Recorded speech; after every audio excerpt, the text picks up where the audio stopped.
Okay, so back to me again, just to talk to you a little bit about managing feedback. And in any training journey, feedback is very important. So I'll start with the following slide, just to kind of to emphasize that any ongoing feedback is critical for the trainee's progress and trainee's performance during the training journey. And feedback acts as a central mechanism that drives the improvement for the trainee. And it does that in the following, basically informs the trainee, it motivates them, influences their next step, and that will increase their learning and make sure that they're getting the right learning outcome for what is their need. And overall, this will improve the performance of the trainee in the training program. So having a good system of feedback is very vital for the trainee in the training journey. So really in a short, really just to summarize, basically, feedback isn't just a one-time thing, it's a continuous event through the training program. And ultimately it will lead to better performance of the trainee.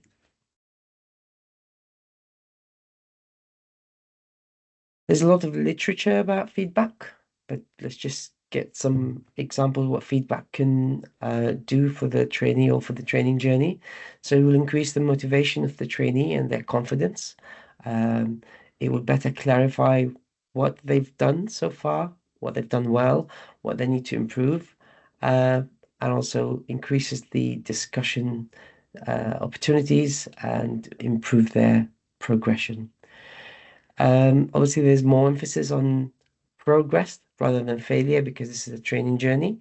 Um, there might be an element of something they didn't achieve as well as they want to do, but it's part of the training progress that feedback's giving. So the trainee needs to know what they need to improve on and move to the next stage. So again, it gives a great appreciation of what is needed to improve or change in practice so the trainee can move to the next stage. Obviously, we'll identify the learning needs and opportunities that the trainee needs to take. Obviously, this is with your feedback, with your help as a assessor or as a training officer for the trainee. But in general, the trainee will be better informed of what they've done well and what they haven't done well and what they need to do to move to the next goal to achieve the requirement of the training program. So when to give feedback. So this is depending on the situation. If you're sitting with a trainee on a daily basis, so this could take place on an informal kind of manner where you give feedback to the trainee directly, regularly. But also, I think it's very, very important that you do that in a formal basis. It could be part of an assessment, one of the assessments that Jane mentioned, case-based discussions or direct observed practical skill. So it could be part of that assessment that you give the feedback, or it could be part of an appraisal or your review meetings when you have your review meetings for the training plan that we discussed earlier. So the one-to-one review meetings that you do. This is a chance where you can give feedback. How to give feedback? I think it's really important to make time to give the feedback promptly, and also really important to consider the settings. So you don't give feedback in an open office where everyone can hear you. You give it in a confidential manner, so the trainee doesn't feel that other people can hear what you say. It needs to be regularly, as I said in the previous slide. Regular feedback is important for the training journey. Um, One-to-one meetings are important, as I said, and should be part of these regular one-to-one meetings. So it's part of the norm process or the normal process that you do, and the trainee should get used to getting this feedback. One of the questions for trainees asked me when they started the STP program this year what's the what advice would I give them? And I said accept. My advice was for them to take feedback and accept it.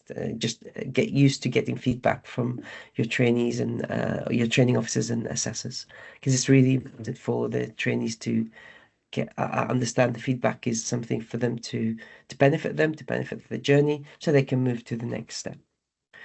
But it's important also to tell the trainee honestly how they are doing. Um, be honest based on obviously we need to based on facts, but also it needs to be constructive feedback. Um, the constructive feedback is important even in written assessment, but also in other type of assessment. It doesn't have to be the written assessment.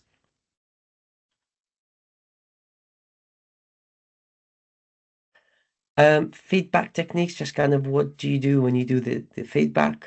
It needs to be based on an outcome. So they've done something and you can kind of give them that fact that this wasn't completed or wasn't done in the right way, or more information needed because of X, Y, Z, based on observed facts. So someone observed them or someone seen the trainee doing something, based on upon their behavior.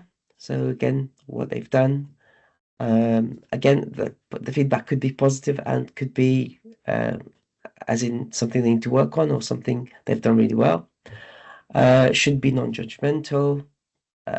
You should deliver it in a respected manner, in a professional manner. Should be non-threatening, of course, and it should focus on the development of the trainee.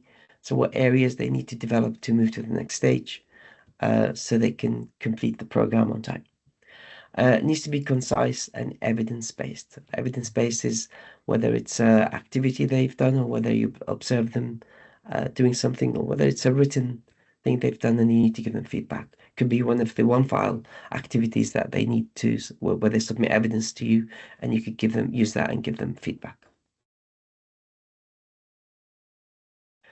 So just to summarize then, giving good feedback, it requires focus on the outcome or outcome of that the trainee needs to complete. So what outcome they need to do to move on to the next stage. It needs to differentiate, so be very specific in your feedback. It needs to be constructive feedback. It needs to give opportunities for reflection. So reflection is really, really important in any training that we do, including the ETP. Everything they do, they need to reflect on that. But also the feedback and the one-to-one meetings give the opportunity for the trainee to reflect.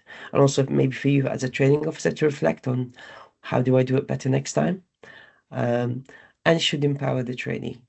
Um, and this continuous feedback cycle will empower the trainee to do better, to move in the right direction and complete the program, and probably will make it easier for you as a training officer if there is the continuous cycle of feedback and the trainee expect it as part of their regular meetings with you and to see what they need to do to move on to the next stage.